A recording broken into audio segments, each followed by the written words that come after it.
सहनावतु सहनौ भुनक्तु सह वीर्यं कर्वावहै तेजस्विनावधीतमस्तु मा विद्विषावहै। ओम शांति शांति शांति।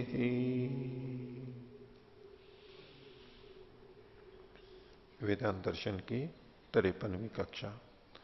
वेदांत दर्शन के द्वितीय अध्याय का तीसरा पाठ चल रहा है और पिछली कक्षा में हमारा 30वां सूत्र चल रहा था। प्रसंग है जीवात्मा अणु है या विभू है। पूर्व पक्षी जीवात्मा को विभू स्वीकार करता है, अणुत्व को खंडित कर रहा है, और सिद्धांती उसका अणुत्व सिद्ध कर रहा है। तो पिछले पाठ में से किन्हीं को पूछना है तो आगे चलेंगे। तीसरे सूत्र में सिद्धांति ने कहा था, समाधान किया था कि यावद आत्मभावित्वाच्च न दोषः। जब तक आत्मा है तब तक आत्मा का गुण यानी ज्ञान भी रहता है, इसलिए ये दोष नहीं बनेगा। क्या दोष? कि ज्ञान या बुद्धि की विमुक्ति होने पर आत्मा भी विभू हो जाएगा। ये जो आपने दोष कहा था ये ठीक नहीं है। ऐसा क्यों मानते हैं हम कि आत्मा के साथ उसका ज्ञान बना रहता है, नित्य रहता है? तो बोले तदर्शनात्, ऐसा देखा जाता है, ऐसा शास्त्र में उपलब्ध होता है, ऐसा शास्त्र में उपलब्ध होता है। तो उसमें कुछ उदाहरण उन्होंने पहले दे दिए थे। अब पृष्ठ संख्या 138 पर सबसे नीचे वाला अनुच्छेद, वहां भी कुछ और प्रमाण दिए जा रहे हैं। एष आत्मा अपहत पापमा विजरो विमृत्युर विशोको विजिघत्सो अपिपास सत्य काम सत्य संकल्प। यह आत्मा कैसा है?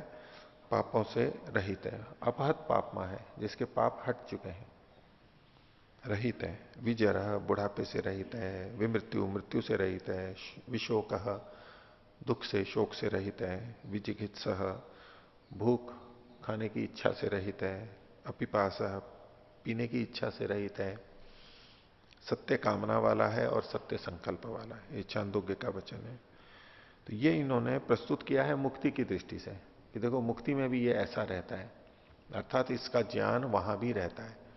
मृत्यु होने पर ये जो चेतना ज्ञान चली जाती है, जैसे शरीर पड़ा रहता है, ज्ञान नहीं होता है, तो उससे वो विभू हो जाता है। तो कह रहे हैं तो मुक्ति में भी रहता है।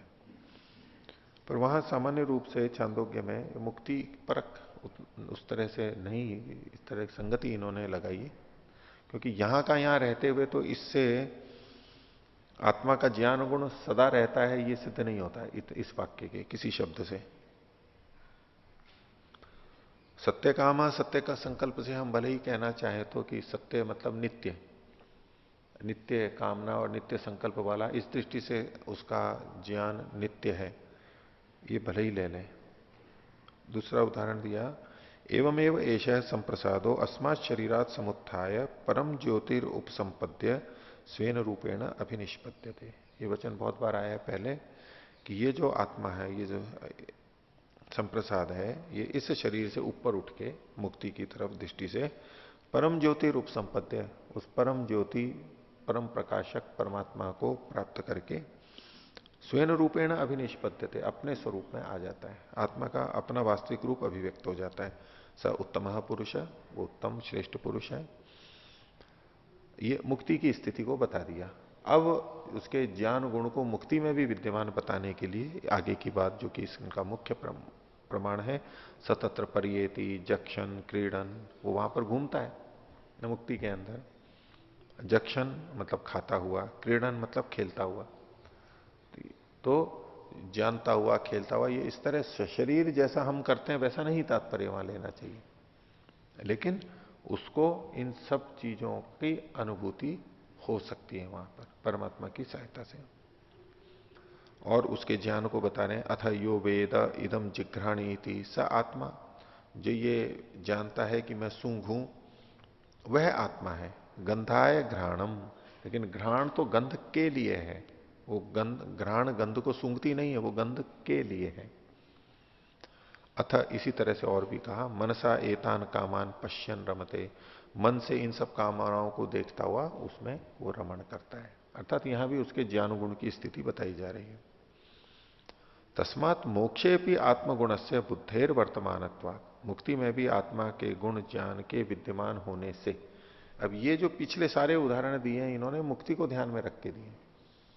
यहां जब हमारा जन्म रहता है, बंधन अवस्था रहती है, तब तो ज्ञान होता ही है, उसका निषेध नहीं कर रहे हैं, वो तो होता ही है। इतने मात्र से तो उसका ज्ञान का नित्यत्व सिद्ध नहीं होगा, क्योंकि वो तो पूर्व पक्षी भी मानता है।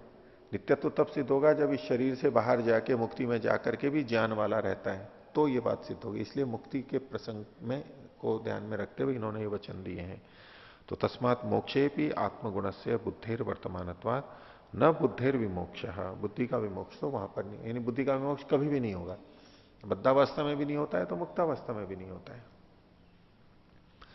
तस्या यावत आत्मभावित्वात्, उस ज्ञान गुण के जब तक आत्मा है तब तक रहने वाला होने से। अतः आत्मनो अणुत्व प्रतिषेधे बुद्धेर अणुधर्म इति हेतु प्रदर्शनम तो हेत्वाभाषा एवं। इसलिए आत्मा के अणुत्व के प्रतिषेध में बुद्धि के अणुगुण को हेतु के रूप में जो प्रस्तुत किया गया कि जब तक वो साथ में है तब तक ही उसका अणुत्व कहा जा सकता है, तो ये हेतु नहीं है, हेत्वाभास है। गलत तर्क आपने दिया है। हो गया। उमाचार्य जी, यहाँ पर 138वें पृष्ठ में ही अंत में जहां से आज पाठ शुरू हुआ है, ऐशा आत्मा अपहत पापमा विजरो विमृत्युर विशोकः, ये सारी बातें आत्मा के लिए बता रहे हैं यहाँ पर। तो पीछे यही बात है परमात्मा के लिए बताते हुए ये धर्म जीवात्मा में नहीं घटते हैं ऐसे कहा गया है, ये पृष्ठ संख्या 73 में। ये एक समस्या कई जगह है इसमें।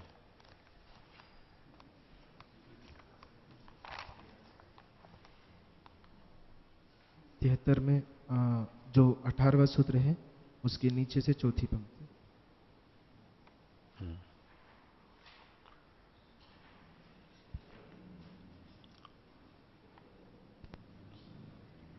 ये समस्या है इनके भाष्य में, कई जगह पे है कि एक ही वचन को कहीं परमात्मा परक ले लेते हैं, कहीं आत्मा परक ले लेते हैं।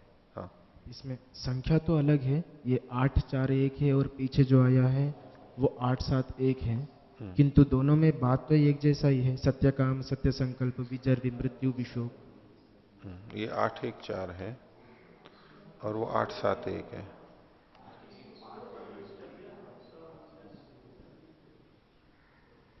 सो अन्वेष्टव्य स विजिज्ञासितव्य, ये जो आगे चीजें लिखी हुई है ना, सो अन्वेष्टव्य स विजिज्ञासितव्य, इसके आधार पर यह निर्णय हुआ।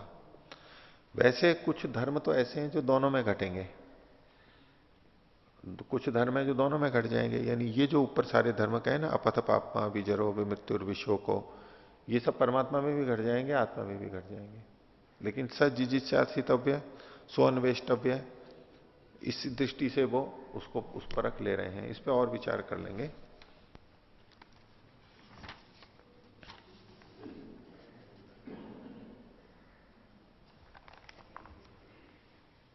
लेकिन इसमें उपनिषद के वचनों में कहां आत्मा परक है, कहां परमात्मा परक है, इसमें अलग अलग व्याख्याकार कुछ अलग अलग दृष्टियों से कथन कर देते हैं। यहां तो इन्होंने जीवात्मा परक ही अर्थ किया है। ये जो 30वां सूत्र है यहां पर जीवात्मा परक अर्थ है। आगे अब आत्मा का ज्ञान गुण तो सदा रहता नहीं है, जागृत अवस्था में रहता है, अन्य समय में नहीं रहता है। इस दृष्टि से कोई आक्षेप करे कि देखो ज्ञान गुण से तो ये विमुक्त हो जाता है, तो उसको कह रहे हैं पुंस्त्वादिवत्वस्य सतो अभिव्यक्ति योगात, पुंस्त्वादि के समान, पुंस्त्वादि वाले के समान, यानी पुंस्त्व और स्त्रीत्व के जो लक्षण आते हैं शरीर में, वो बचपन में नहीं होते, बड़े होने पर आते हैं, उसकी तरह से। सतो अभिव्यक्ति योगात, तो होते हुए जो विद्यमान है उसकी अभिव्यक्ति होती है, जो है ही नहीं उसकी अभिव्यक्ति नहीं होगी। अर्थात जैसे कि पुष्प के अंदर जब कली रूप में है तो उसमें सुगंध नहीं आ रही है और बाद में उसमें सुगंध आने लगती है। तो वो पहले अनभिव्यक्त थी, उसमें शक्ति सामर्थ्य तो था और बाद में वो प्रकट हो गया। कोई फल पहले कच्चा है, खट्टा है, फिर मीठा हो जाता है, तो वो उसमें अभिव्यक्त हो जाता है। वो गुण, वो रस, वो गंध, वो रंग, ये पहले अनभिव्यक्त थे, वो अभिव्यक्त हो गए। उसमें सामर्थ्य तो रहती है। उसी तरह से आत्मा सुषुप्ति अवस्था में जैसे जान नहीं रहा है, लेकिन जगने पर वो अलग तरह से जानने लगता है, तो सामर्थ्य तो उसमें रहती है। उसकी सामर्थ्य ज्ञान की चली गई हो और फिर आ गई हो, ऐसा नहीं होता। ये एक स्थूल उदाहरण को देते हुए बताया। तो पुंस्त्वादिवत्व से सतह अभिव्यक्ति होगा, जो पहले से विद्यमान है उसकी अभिव्यक्ति होती है। अगर पहले से विद्यमान नहीं है और अभिव्यक्ति मानेंगे तो ये उत्पत्ति कहलाएगी, फिर अभिव्यक्ति नहीं कहलाएगी। भाष्य देखिए, सुषुप्त्यंतरम जागृत काले प्रलयानंतरम च सर्ग काले बुद्धे अभिव्यक्तिर भवती इति प्रसिद्धम। तो सुषुप्ति के बाद में जगते समय और प्रलय के बाद में जब शरीर धारण करते हैं तब बुद्धि की अभिव्यक्ति होती है, ये तो प्रसिद्ध है, यानी सिद्ध है। किंतु न सा अभिव्यक्ति ही अविद्यमान लिंगा नूतना एवं। ये जो ज्ञान की अभिव्यक्ति है, ये अविद्यमान लक्षण वाली नहीं है। अविद्यमान लक्षण मतलब पहले अविद्यमान थी, असत थी, और अब वो प्रकट हो, अब वो आ गई है, इस लक्षण वाली नहीं है।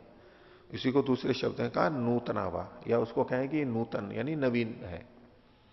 नवीन वो होगी जो पहले नहीं थी और अब बनी है, और पहले से थी और अब अभिव्यक्त हुए तो उसको नूतन नहीं कहेंगे, उसको पुरातन कहेंगे। तो ये नूतन नहीं है और अविद्यमान लिंग वाली नहीं है। क्यों? ये तो ही यो यो अभिव्यक्ति योगो अभिव्यक्ति प्रसंग, जहां जहां भी अभिव्यक्ति का योग होता है या अभिव्यक्ति का प्रसंग होता है, वहां वहां सत एवं, जो सत है यानी विद्यमान है, उससे ही होता है। उसी को खोला इन्होंने, विद्यमानाद एवं अभिव्यक्ति लिंगाद। विद्यमान इस अभिव्यक्ति के लिंग से ही होता है, विद्यमान के साथ अभिव्यक्ति जुड़ी हुई है। अभिव्यक्ते है अव्यक्त रूपाद भवती, अभिव्यक्ति के अप्रकट रूप से होता है। प्रकट का जो अप्रकट रूप होता है, उस अप्रकट से प्रकट आता है, यानी रहता तो विद्यमान है। कथम, कैसे? तो पुंस्त्वादिवत्तु अस्य है। पुंस्त्वादि जो लक्षण होते हैं, यथा पुंस्त्वादि पुरुषस्य रेतः सेचन सामर्थ्यम स्त्रियाश्च रेतो धारण सामर्थ्यम यत यौवने अभिव्यज्यते बाले अपि अस्य अभिव्यक्ति योगात वर्तमानत्वादेव। तो पुरुषों में जो लक्षण युवावस्था में आते हैं, वो बचपन में भी सामर्थ्य रखते हैं ये, लेकिन वो प्रकट नहीं होते। इसी तरह से महिलाओं में जो लक्षण आते हैं वो युवावस्था में प्रकट होते हैं, जब वो अल्प अवस्था में होते हैं तो प्रकट नहीं होते। वर्तमानत्वादेव, पहले से वो शक्तियां विद्यमान हैं उनमें, उनका शरीर ही ऐसा बना हुआ है कि युवावस्था में वो लक्षण प्रकट होते हैं, ऐसे अनभिव्यक्त थे।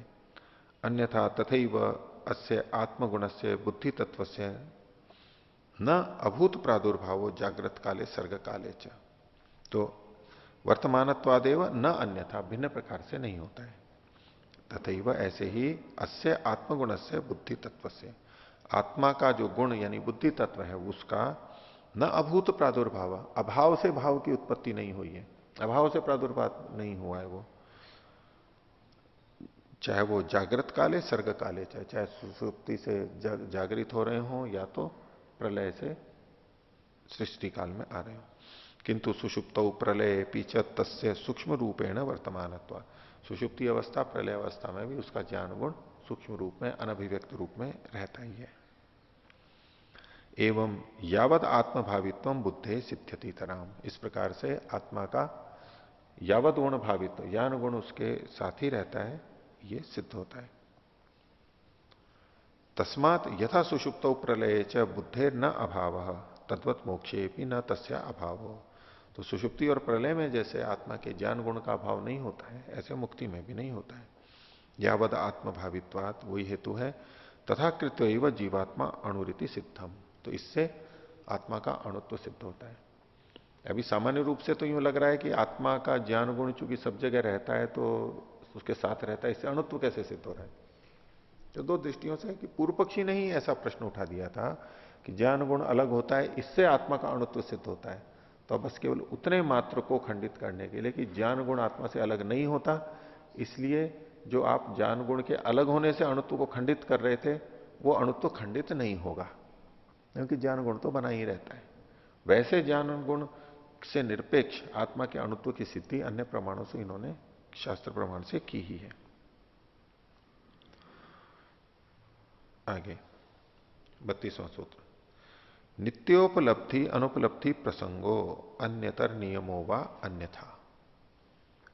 अभी तक तो पूर्व पक्षी के आक्षेपों का उत्तर दे रहे थे, अपनी सिद्धि की में प्रमाण दे रहे थे कि आत्मा अणु है। अब दूसरे के पक्ष की दृष्टि से विचार कर रहे हैं कि यदि अन्यथा, अर्थात अणु न मान करके यदि आत्मा को विभू मान लिया जाए तो, अभी अभिभुगम से बात करना कि चलो आपकी बात मान भी ली जाए तो ये दोष आएंगे, ये भी अपनी बात को सिद्ध करने का तरीका होता है।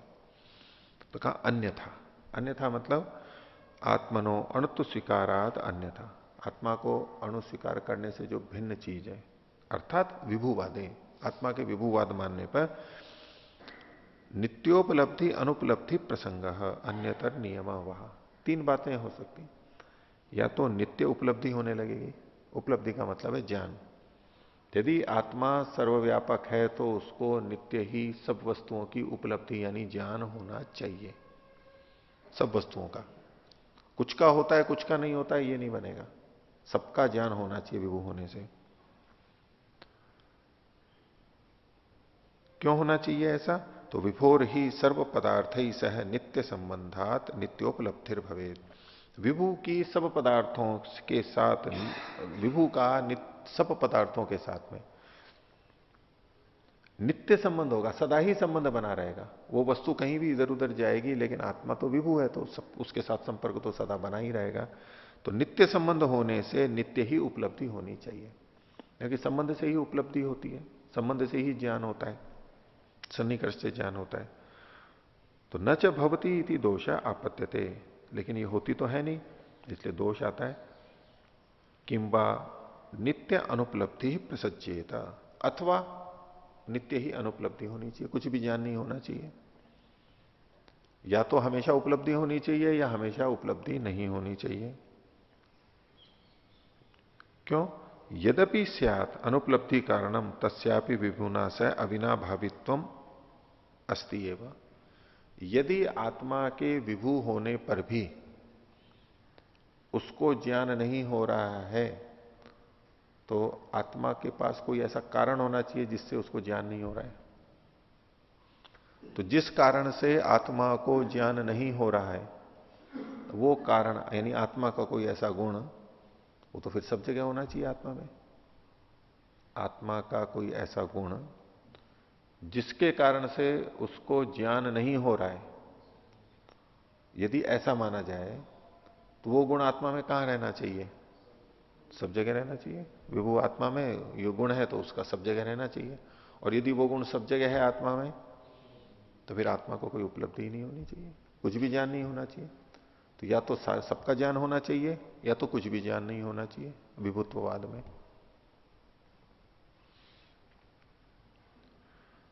अथवा तीसरा बात, अन्यतर नियमो वा यद्वा अन्यतर नियमो कल्पयितव्य, अथवा कोई और नियम आपको लगाना पड़ेगा, कोई प्रतिबंधक कारण लगाना पड़ेगा। जब हम ये मान रहे हैं कि कहीं तो आत्मा को ज्ञान की उपलब्धि हो रही है और कहीं नहीं हो रही है, तो जहां नहीं हो रही है वहां क्यों नहीं हो रही है उसका कारण बताना पड़ेगा, कोई नियम लगाना पड़ेगा, प्रतिबंधक कारण लगाना पड़ेगा। आत्मा ज्ञान गुण वाला है, जान सकता है, ये हमने मान भी लिया, क्योंकि हम जानते भी हैं। और हम जानते हैं तो इसका मतलब है आत्मा में जानने की शक्ति है, और वो शक्ति आत्मा में सर्वत्र होगी। लेकिन फिर भी कुछ जगह हम नहीं जान पाते या अधिकांश जगह नहीं जान पाते, उसका क्या मतलब होगा? कि आत्मा की जानने की शक्ति का प्रतिबंधक कोई ना कोई वहां पर विद्यमान है, जिसलिए आत्मा ज्ञानवान होते हुए भी नहीं जान पा रहा है। कोई बाधक कारण होना चाहिए, और वो बाधक कारण वहां पर नहीं है जहां हम जान रहे हैं, वहां तो वो बाधक कारण नहीं है। दूसरा वाला जो इन्होंने विकल्प दिया था कि या तो अनुपलब्धि होगी, जो ज्ञान आत्मा ज्ञान नहीं कर सकता तो कहीं भी नहीं करेगा, करेगा तो सब जगह करेगा। और यदि आत्मा कहीं ज्ञान कर रहा है और कहीं नहीं कर रहा है, जैसा कि अभी हमें प्रतीत हो रहा है, आत्मा को विभू मानेंगे तो उस पक्ष में यही लगेगा कहीं तो जान ही रहा है, दूसरी जगह नहीं जान रहा है विभू होते हुए भी। तो वहां यह मानना होगा कि जहां आत्मा नहीं जान पा रहा है, उसकी जानने की सामर्थ्य तो वहां भी है, क्योंकि एक जैसा होगा वो, तो कोई प्रतिबंधक कारण होगा। उसको इस तीसरे से कहा यथवा अन्यतर नियमों कल्पितव्य है, कोई अन्य नियम कल्पित करना पड़ेगा कि वो क्यों नहीं जान पा रहा है, बाधक कारण, प्रतिबंधक कल्पितव्य है स्यात्। सोपी महान दोष संपद्यते, यदि ऐसा मानेंगे तो वो भी एक अलग से दोष आ जाएगा, कोई प्रतिबंधक कारण, कोई रुकावट। जैसे कि हम यहां बैठे हैं तो अंदर का दिखाई दे रहा है, लेकिन दीवार के बाहर का हमारे को दिखाई नहीं दे रहा है। तो यदि कोई ऐसा प्रतिबंधक कारण माना जाए तो बोले वो भी नहीं हो सकता, ये भी बड़ा दोष आएगा। क्यों? न ही विभो प्रतिबंधके न केनचित वस्तुना भवितव्यम, जो विभू है उसका कोई प्रतिबंधक कारण नहीं हो सकता, उसमें रुकावट कोई नहीं कर सकता। रुकावट से जो आगे की चीज नहीं देख पाता है वो तो एक देशी में ही घटेगा। जैसे परमात्मा सर्वव्यापक है, अब दीवार आदि पर्वत आदि उसमें कोई रुकावट नहीं डालते, क्योंकि वो उनके अंदर भी है, वो उसके परे भी है। भाई विभू में कोई रुकावट कैसे डाल सकता है जानने में? हम एक देशी हैं तो रुकावट है कि उसके परे हम नहीं है, जान नहीं पाते, उसने रोक लिया। लेकिन जब परमात्मा उधर भी है और इधर भी है तो उसमें क्या रुकावट आएगी? कुछ भी नहीं। तो अगर प्रतिबंधक कारण मानते हैं, रुकावट को कारण मानते हैं, तो वो भी ठीक नहीं है, विभू में वो घटती ही नहीं है।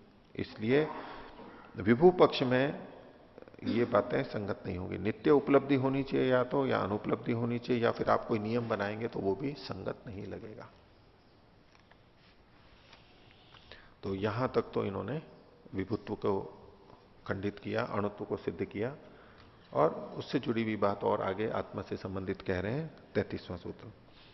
कर्ता शास्त्रार्थवत्वात्, जीवात्मा करता है, करने वाला है। कैसे सिद्ध हुआ? शास्त्र अर्थवत्वात्, शास्त्रों के सार्थक होने से। शास्त्र में अगर कुछ कहा गया है तो वो निरर्थक नहीं होता है, सार्थक होता है। और शास्त्रों में कुछ ऐसी बातें कही गई हैं और वो चूंकि सार्थक हैं, तो इससे ये अवश्य निष्कर्ष आएगा कि आत्मा करता है। भाष्य देखिए, प्रकृतः स आत्मा कर्ता अस्ति, जो प्रकरणस्थ आत्मा चल रहा है, यानी जिस आत्मा का प्रकरण चल रहा है जीवात्मा का, वो कर्ता भी होता है। कथम अवगम्यते?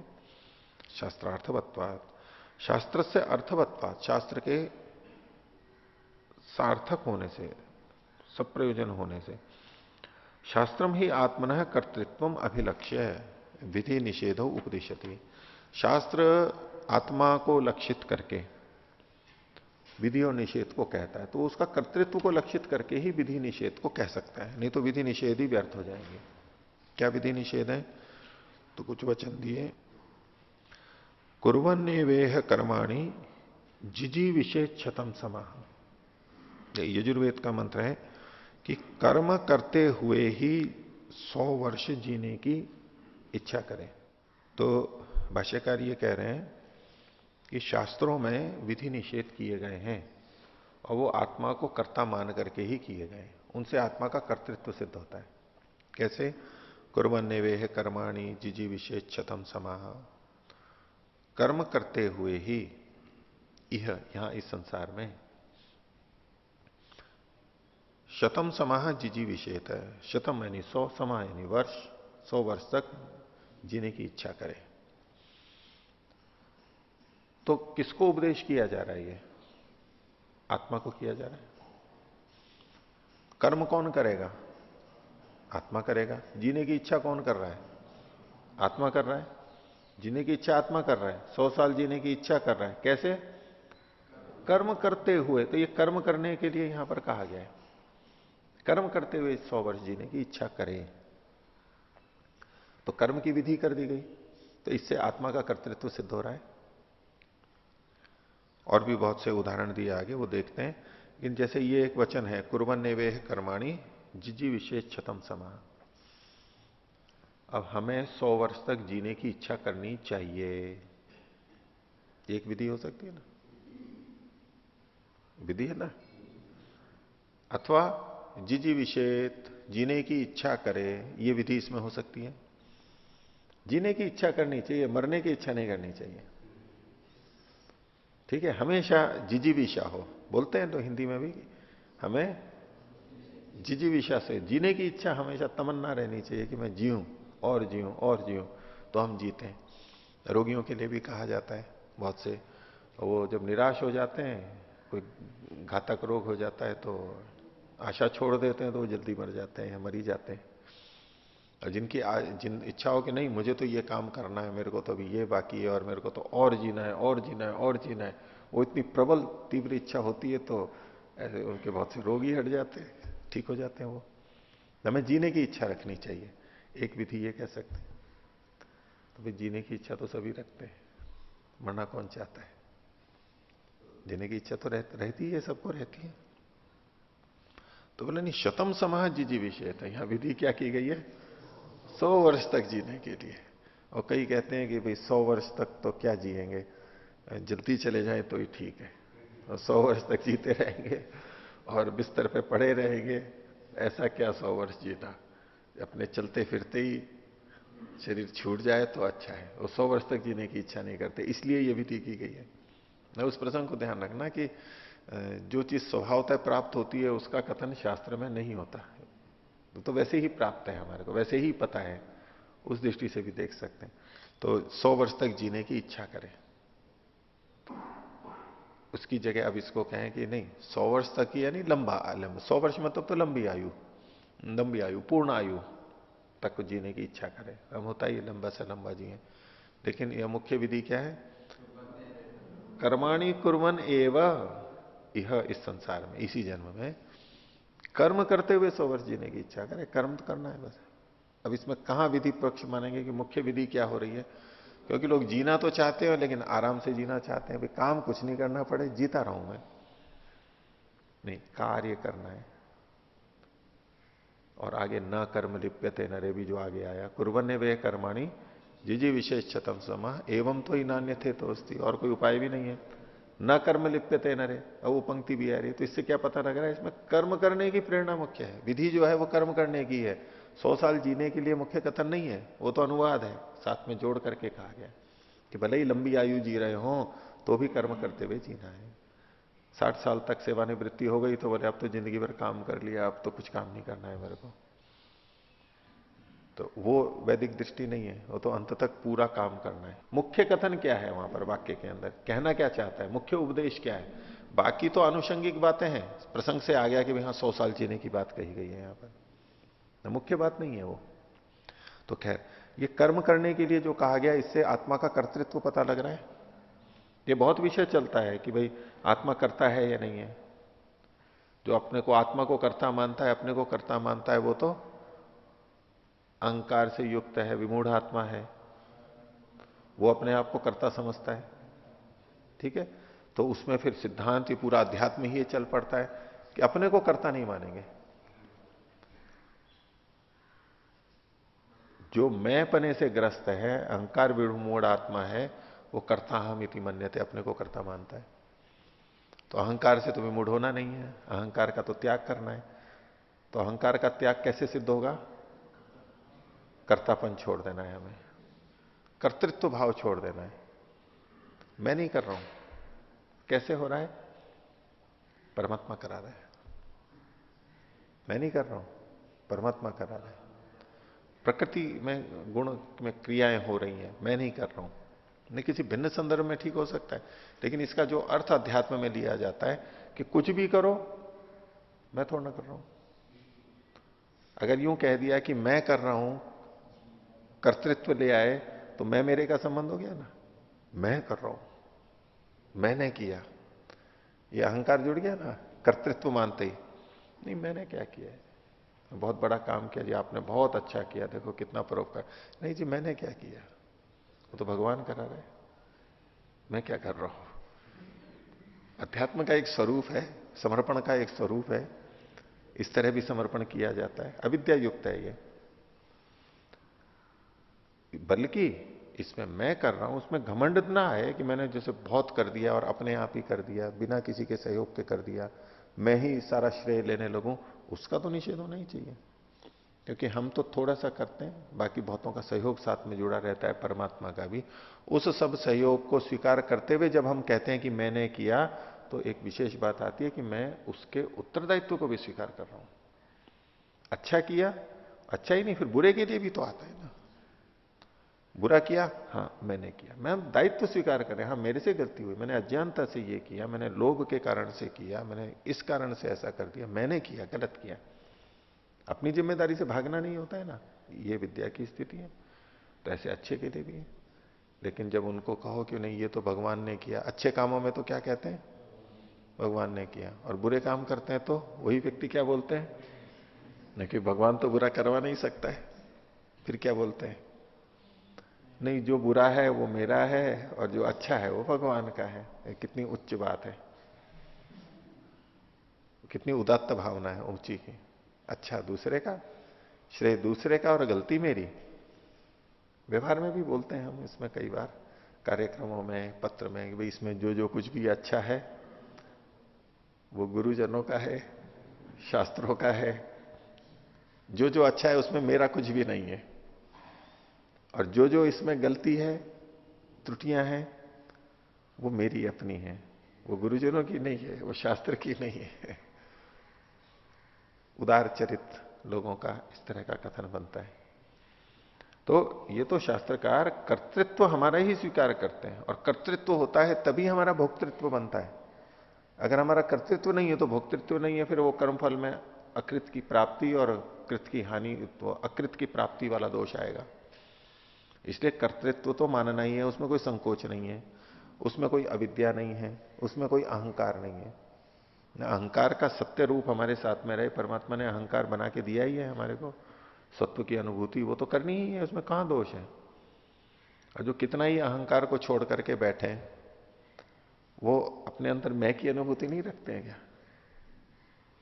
वो इस तरह से सम हो जाते हैं क्या कि मैं और तू बिल्कुल एक है, सब जितने भी प्राणी, जितनी भी वस्तुएं। भूख लगेगी तो किसको, भूख लगेगी तो किसको अनुभूति कहां आएगी? प्यास लगेगी तो किसको, ठंड गर्मी लगेगी तो किसको? और भूख मेरे को लगी है, खिला मैं दूसरे को रहा हूं, ठंड मेरे को लगी है, कंबल में दूसरे को उड़ा रहा हूं। ये तो नहीं करेगा वो भी व्यवहार में। जिसको जरूरत है उसी को देगा, उसी को खाना खिलाएगा, उसी को कंबल देगा, कि उसको नहीं देगा, सबके अनुसार करेगा। अर्थात भेद तो वो मान के चलते हैं, व्यवहार में हट ही नहीं सकता है। तो ये इतना स्व का कर्तृत्व तो मानना ही होता है, उसमें कोई दोष नहीं है।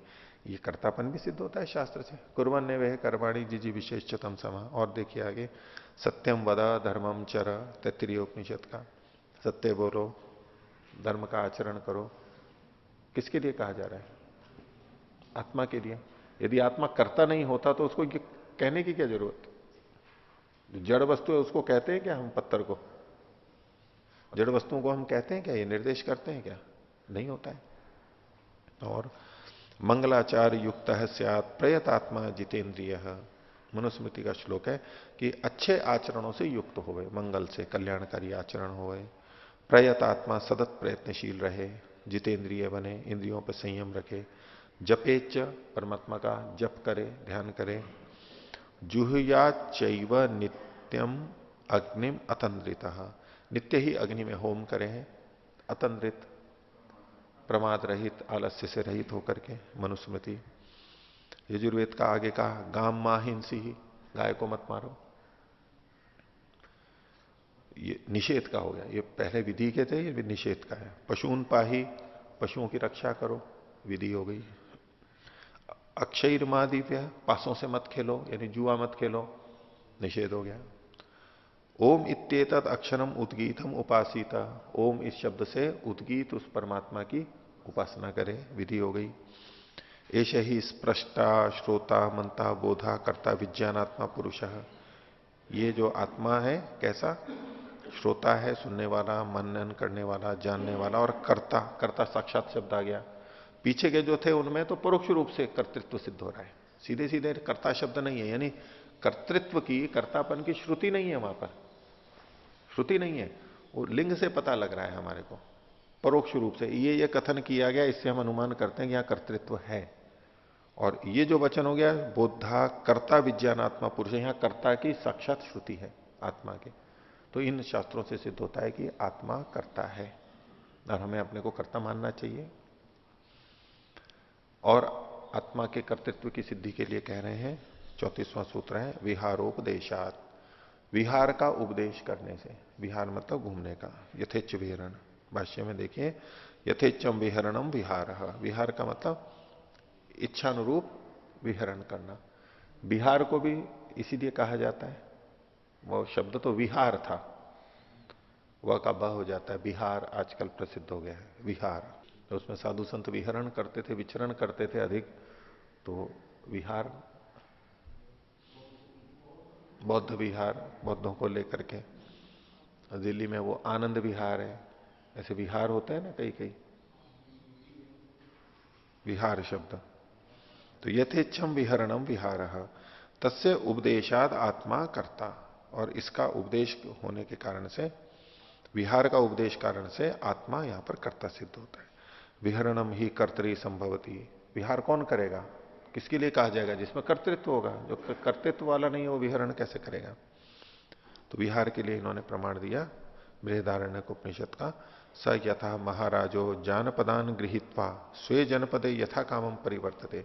जैसे कोई एक महाराजा, बड़े क्षेत्र का राजा, जानपदान अपने जनपद वालों को यानी नागरिकों को लेकर के अपने अपने अपने जनपद में यथा कामम परिवर्तते, जहां उसको जाना होता है वहां चला जाता है, घूमता रहता है, विहरण करता है।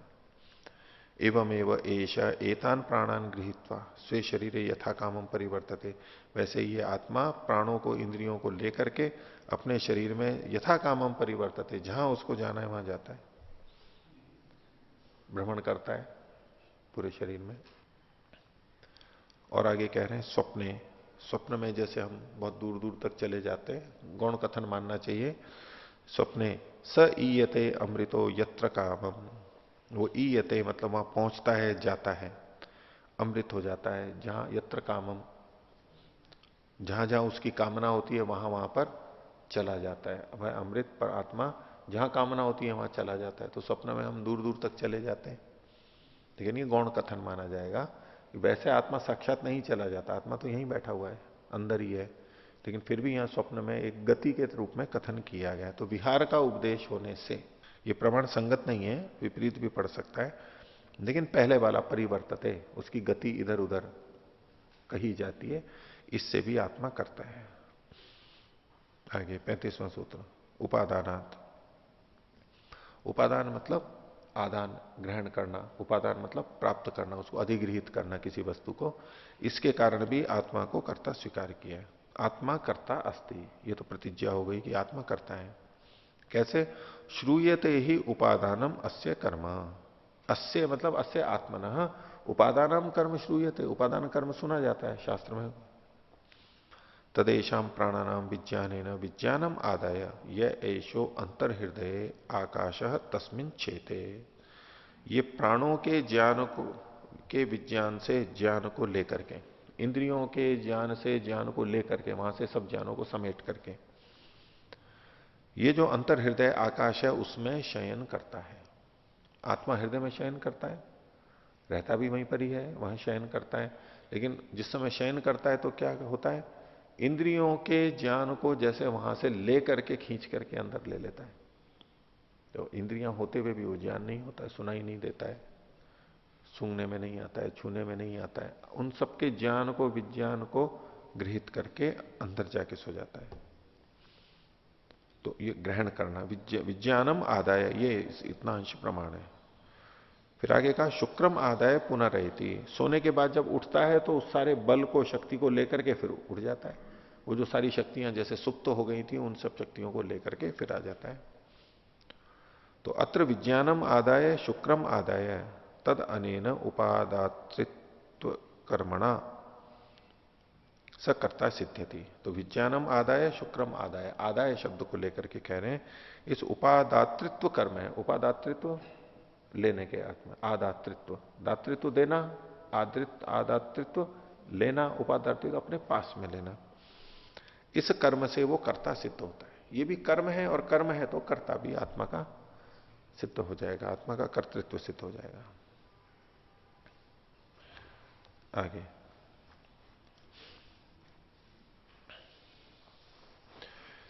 आत्मा के कर्तृत्व को सिद्ध करने के लिए ही और कह रहे हैं 36वां सूत्र, व्यपदेशाच क्रियायाम न चेत निर्देश विपर्य। तो व्यपदेशाच क्रियायाम, यहां एक अल्प विराम ले लीजिए, न चेत फिर अल्प विराम ले लीजिए, और फिर अंत में निर्देश विपर्य। क्योंकि नहीं तो अपनी जैसी शैली प्राय रहती है सूत्रों की, तो व्यपदेशाच क्रियायाम न चेत, इसको पूरे को एक ले लेंगे, तो इस तरह से व्याख्या नहीं की गई है। व्यपदेशाच क्रियायाम, क्रिया में उसका कथन होने से आत्मा का कर्तृत्व सिद्ध होता है, ये एक बात हो गई। कोई कहे कि न चेत, नहीं ये ठीक नहीं है, ये विज्ञान निर्देश आत्मा के लिए नहीं है, तो कहते हैं निर्देश विपर्य, फिर तो यहां पर कथन भिन्न ढंग से होना चाहिए था, वाक्य रचना विभक्ति का कथन भिन्न ढंग से होना चाहिए था, लेकिन वो है नहीं, ये भाष्य से स्पष्ट होगा। तो क्रियायाम व्यपदेशात को खोल रहे हैं, विधीयमानायाम क्रियायाम आत्मनः कर्तृत्व व्यपदेशादपि जीवात्मा कर्ता गम्यते। जो विहित विधीयमान क्रिया है उसमें जो कही जा रही है, उसमें आत्मा का कर्तृत्व कथन होने से जीवात्मा कर्ता जाना जाता है, ये जो पीछे कहा गया था। और सह व्यपदेश खलु, वो व्यपदेश कैसे है, तो विज्ञानम यज्ञम तनुते कर्माणि तनुते अपि, ये जो विज्ञान है ये करता है यहां पर, वो यज्ञम तनुते, यज्ञ का विस्तार करता है, परोपकार करता है, कर्माणि तनुते अपि, और कर्मों का भी विस्तार करता है, तो विविध तरह के कर्म करता है, फैलाता जाता है फैलाता जाता है, खूब कर्म करता है। तो अत्र यज्ञ क्रियायाम कर्म विदौ विज्ञानम इति विज्ञान रूपा आत्मा कर्तृत्व निर्दिष्ट। तो यहां पर यज्ञम तनुते, यज्ञ रूपी जो क्रिया है इसमें विज्ञान, विज्ञान मतलब विज्ञान रूप आत्मा, ज्ञान स्वरूप आत्मा कर्तृत्व के रूप में निर्दिष्ट किया गया है। और विज्ञान का मतलब आत्मा कैसे सिद्ध होगा, तो विज्ञानम ही आत्मा, विज्ञान का मतलब आत्मा होता है। ये आगे के प्रमाण से सिद्ध कर रहे हैं कि यो विज्ञाने तिष्ठन विज्ञानाद अंतरो यस्य विज्ञानम शरीरम बृहदारण्यक, जो विज्ञान में भी रहता हुआ विज्ञान से भिन्न है, और विज्ञान जिसका शरीर है। अब इसमें जो पाठ भेद मिलता है, अत्र यह आत्मनि तिष्ठन आत्मनो अंतरो यस्य आत्मा शरीरम इति पाठांतरम। बाकी पंक्ति जो कि तू है, विज्ञान की जगह आत्मा शब्द आया, ये पहले भी हमारे वचन आ चुका है। तो यहां विज्ञान का मतलब आत्मा ही है। तो यहां आत्मा है तो विज्ञानम यज्ञम तनुते, वहां भी विज्ञान का मतलब आत्मा ले लेंगे, क्योंकि विज्ञान शब्द से आत्मा कहा जाता है, विज्ञान रूप आत्मा। तो न चेत, अगर पूर्व पक्षी ये कहे यदि विज्ञानम इति निर्देशो न आत्मन किंतु बुद्धेर निर्देशो अस्ति केनचित उच्चेत, कोई कहे कि नहीं ये विज्ञान शब्द आत्मा के लिए नहीं है, ये तो बुद्धि के लिए है, ज्ञान के लिए ही है, ऐसा अगर कोई कहे तो तरही निर्देश विपर्य, निर्देश से विपर्य, यहां जो विभक्ति का निर्देश है उसमें बदलाव होना चाहिए था। क्या, तो विज्ञानम इति, यहां विज्ञानम ये कहा गया था, वचन क्या था, विज्ञानम यज्ञम तनुते, विज्ञान यज्ञ को करता है। अगर यहां विज्ञान का मतलब ज्ञान ही है तो यहां पर प्रथमा विभक्ति नहीं होती, इति निर्देशो न स्यात् किंतु विज्ञानेन इति, विज्ञानेन यहां तृतीय विभक्ति होनी चाहिए। कैसे, विज्ञानेन यज्ञम तुनुते इति स्यात्, विज्ञान से यज्ञ को करता है। क्यों ऐसा कथन किया इन्होंने, कि विज्ञान या ज्ञान तो करण होता है, कर्ता नहीं होता है। अगर यहां विज्ञान का मतलब आत्मा नहीं है, ज्ञान ही है, तो यहां ज्ञानेन यज्ञम तनुते ये आना चाहिए था। साधन के लिए तृतीय विभक्ति आएगी, और प्रथमा विभक्ति आई है, इसका मतलब है वो करता है, और करता है तो करता ज्ञान नहीं होता है, वो तो आत्मा ही होता है। तो विज्ञानेन यज्ञम तनुते इति स्यात् यथा अन्यत्र, जैसे दूसरी जगह विज्ञान में तृतीय विभक्ति आई है, जब विज्ञान का मतलब ज्ञान है तो वहां पर तृतीय विभक्ति आई है, तो उसके लिए वचन कर दे रहे हैं, तदेशाम प्राणानाम विज्ञानेन विज्ञानम आदाय, ये प्राणों के इंद्रियों के विज्ञान से विज्ञान को लेकर के। अब यहां जो विज्ञान शब्द है विज्ञानेन और विज्ञानम, ये आत्मा परक नहीं है, ये ज्ञान परक है, पीछे भी ये वचन आया था। तो विज्ञानम यज्ञम तनुते, इसका मतलब है यहां पर विज्ञान का मतलब आत्मा लिया जाएगा। विज्ञानम कर्म कर्माणि तनुते, कर्मों को वो फैलाता है। विज्ञान का मतलब आत्मा लिया जाएगा। आगे अब एक प्रश्न उसमें उठता है कि यदि आत्मा करने वाला है तो करने वाले में तो फिर वो एक ही जैसा करना चाहिए उसको। आत्मा करता है, अपने लिए कर रहा है, तो उसको अच्छे ही अच्छे कर्म करने चाहिए, हितकारी कर्म ही करने चाहिए, अहितकारी तो नहीं करने चाहिए। तो कर्तृत्व मानते हुए एक आक्षेप दिया जा रहा है, उसका समाधान इस सूत्र में है।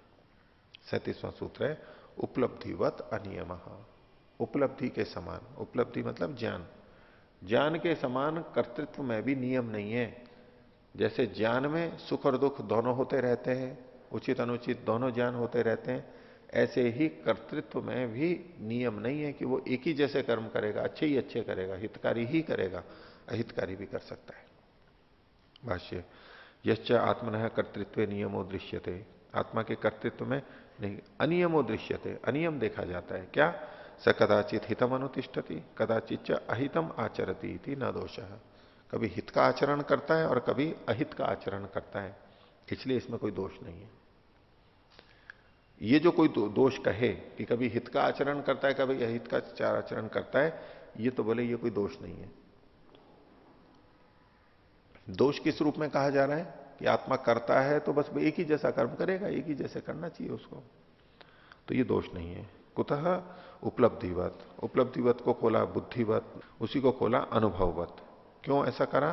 तो न्याय दर्शन का प्रमाण दे दिया, बुद्धिर उपलब्धि ज्ञानम इति अनर्थांतरम। ये जो शब्द है बुद्धि कह लो, उपलब्धि कह लो, ज्ञान कह लो, ये भिन्न अर्थ वाले नहीं है, अनर्थांतर है, यानी पर्याय के रूप में कथन किए जाते हैं। यथा ही आत्मा न नियमेन सुखम एवं अनुभवती कदाचित सुखम कदाचित च दुखम संवेदयति, आत्मा नियम से केवल सुख का अनुभव नहीं करता है, कभी सुख अनुभव करता है, कभी दुख का। तथापि तस्य जत्वस्य जातृत्वस्य व हानि न भवती, तो सुख दुख का भेद करने से उसके जत्व यानी जातृत्व में कोई बाधा नहीं आती है। ऐसे ही तद्वदेव हित कर्मानुष्ठाने अहित कर्माचरणे अपनी तस्य कर्तृत्व से हानि न भवती, तो चाहे वो हितकारी कर्म करे चाहे अहितकारी कर्म करे, उसके कर्तृत्व की हानि नहीं होती है। सकर्ता सिद्ध्यति, बल्कि उससे उसका कर्तृत्व सिद्ध ही होता है। तस्माद आत्मा कर्ता न बुद्धि, आत्मा ही करने वाला है, बुद्धि नहीं करने वाली है। तो हम यानी आत्मा हितकारी कर्मों को करते हैं और अहितकारी कर्मों को भी करते हैं, ठीक है ना? ऐसा होता है ना, हम हितकारी कर्मों को भी करते हैं, अहितकारी कर्मों को भी करते हैं। तो आत्मा अहितकारी कर्मों को क्यों करता है?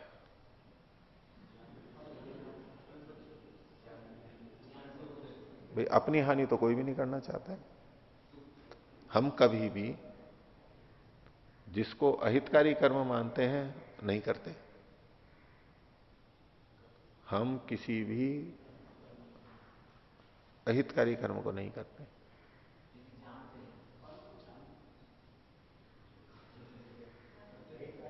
दो दृष्टि से देखो, यहां जो कथन किया गया कि वो कर्म हितकारी भी हो सकता है, अहितकारी भी, लाभकारी हानिकारक दोनों हो सकते हैं, लेकिन इसका यह मतलब नहीं है कि आत्मा जानबूझ के अहितकारी कर्म करेगा, ऐसा कभी नहीं हो सकता। अहितकारी कर्म करता ही नहीं है आत्मा, वो उस अहितकारी कर्म को हितकारी समझ करके कर रहा होता है। उस अहितकारी कर्म को हितकारी समझ के करता है, तो आत्मा की दृष्टि से देखें तो हमेशा हितकारी कर्म को ही करता है। हाँ, वो कभी हितकारी भी होता है, कभी अहितकारी भी होता है, उसकी समझ तो हितकारी कर्म करने में ही होती है। तो आत्मा जहां ये प्रतीत होता हुआ लगता है, ऐसा सोचता है कि मैं इसको अहितकारी मानते हुए भी कर रहा हूं, ऐसा होता है, लेकिन वास्तव में वो उसको कुल मिला के अहितकारी नहीं मान रहा होता है। ठीक है, उसका कुछ अंश अहितकारी उसे लग रहा है कि ये मैं चोरी कर रहा हूं, झूठ बोल रहा हूं, लेकिन उससे वो लाभ देखता है, उसमें हित देखता है। अगर चोर चोरी को पूरी तरह अहितकारी समझ ले, इसमें कोई हित ही नहीं है, अहित को अधिक समझे तो कभी नहीं करेगा। वो कहता तो है कि नहीं ये गलत काम तो है, मैं मानता हूं, लेकिन क्या करूं, भूखे पेट का सवाल है, पापी पेट का सवाल है, परिवार है मेरा, मैं गृहस्थी हूं, मेरे बाल बच्चे हैं, मैं क्या करूं। तो गलत मानते हुए भी कर रहा है, इसका क्या मतलब हुआ? गलत से वो पाप तो मान रहा है, कुछ हानि मान रहा है, लेकिन उससे वो बहुत सारे लाभ भी समझ रहा है, और लाभ का पलड़ा उसके दिमाग में, ज्ञान में ज्यादा है, अभी उसमें लाभ अधिक देख रहा है, इसीलिए वो कर रहा है, नहीं तो कभी नहीं करेगा। आत्मा का ये स्वभाव ही नहीं है कि वो हानिकारक अहितकर कार्य को करे, हानिकारक अहितकर वस्तु को अपनाए, स्वभाव ही नहीं है आत्मा का, कभी नहीं करेगा। तो यहां जो हित अहित कहा जा रहा है वो तत्वतः हित अहित कहा जा रहा है कि हम अच्छे भी कर्म करते हैं, बुरे भी करते हैं, लेकिन बुरे कर्म को करने वाला भी उसको अच्छा मान करके ही, औचित्य समझ के ही, लाभकारी समझ कर ही करता है। तो स्वभावतः आत्मा हित, जिसको हितकारी समझता है उसको ही करता है। और यदि कोई व्यक्ति अहितकारी कर्म को करता हुआ दिखता है तो उसका यह निश्चित मतलब है कि इसमें वो लाभ देख रहा है, इस अहितकारी कर्म को करते हुए भी उसमें अपना लाभ देख रहा है। वो लाभ किसी भी तरह का हो सकता है, दुख की निवृत्ति हो सकता है, सुख की प्राप्ति हो सकता है, यश की प्राप्ति हो सकता है, कुछ भी होगा, कुछ ना कुछ वो लाभ देख रहा है, और वो लाभ हानि की अपेक्षा उसे बड़ा दिख रहा है। जहां बराबर आने लगेगा तो असमंजस हो जाएगा, उसको करूं या नहीं करूं, लाभ भी दिख रहा है, हानि भी दिख रही है, वो करेगा नहीं, असमंजस में आ जाएगा। लेकिन जैसे ही लाभ का पलड़ा बढ़ा तो वो करने लग जाएगा, और जहां हानि का पलड़ा बढ़ा तो छोड़ने की इच्छा करेगा। ज्ञान पे निर्भर करता है, जैसे ज्ञान ऊंचा नीचा होगा लाभ हानि की दृष्टि से, उसके करने न करने का निर्णय बदल जाएगा या संशय में चला जाएगा वो। और यदि कोई निश्चय पूर्वक कर रहा है, इसका ये बिल्कुल निश्चित अर्थ है, 100% निरपवाद रूप से, कि वो उसको हितकारी समझ रहा है अपने लिए। थोड़ी हानि है कोई बात नहीं है, लेकिन लाभ अधिक समझ रहा है।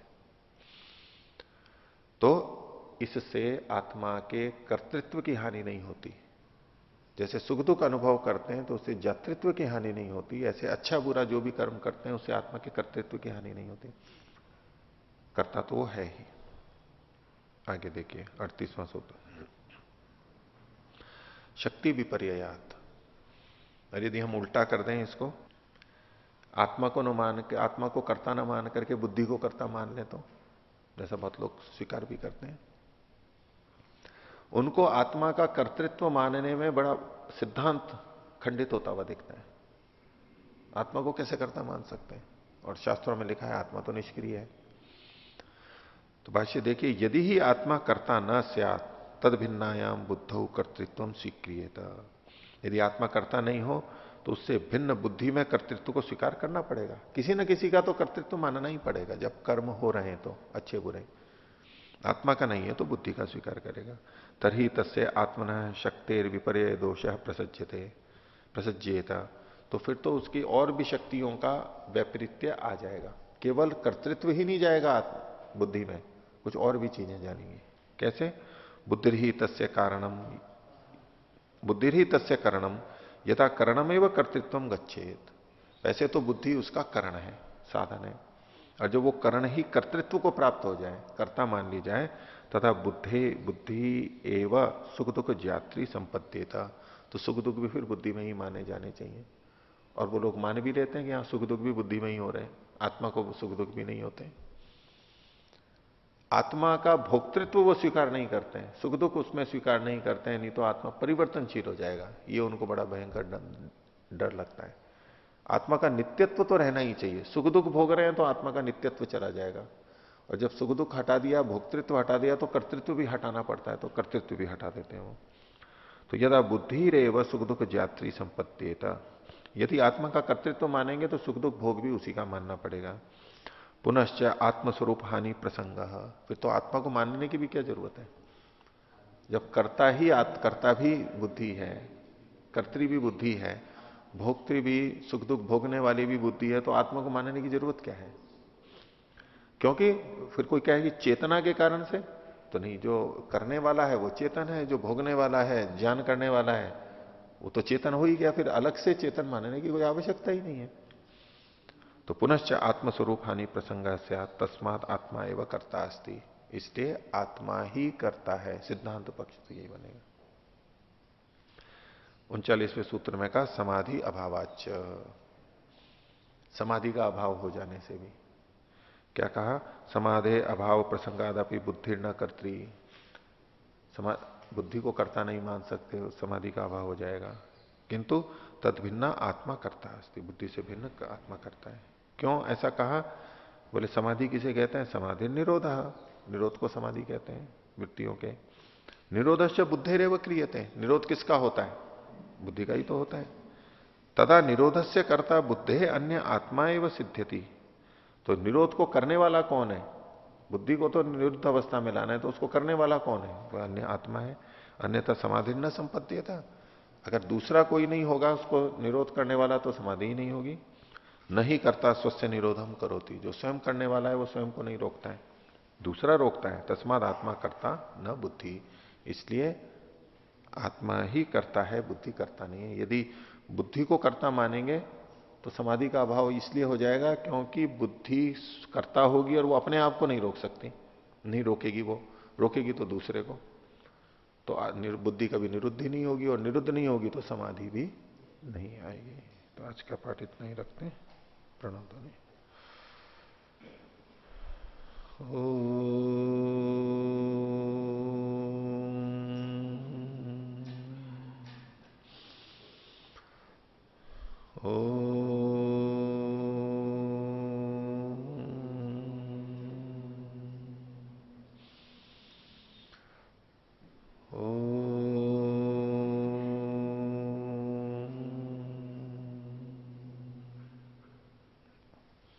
सभी को सदर अभिवादन। ओम।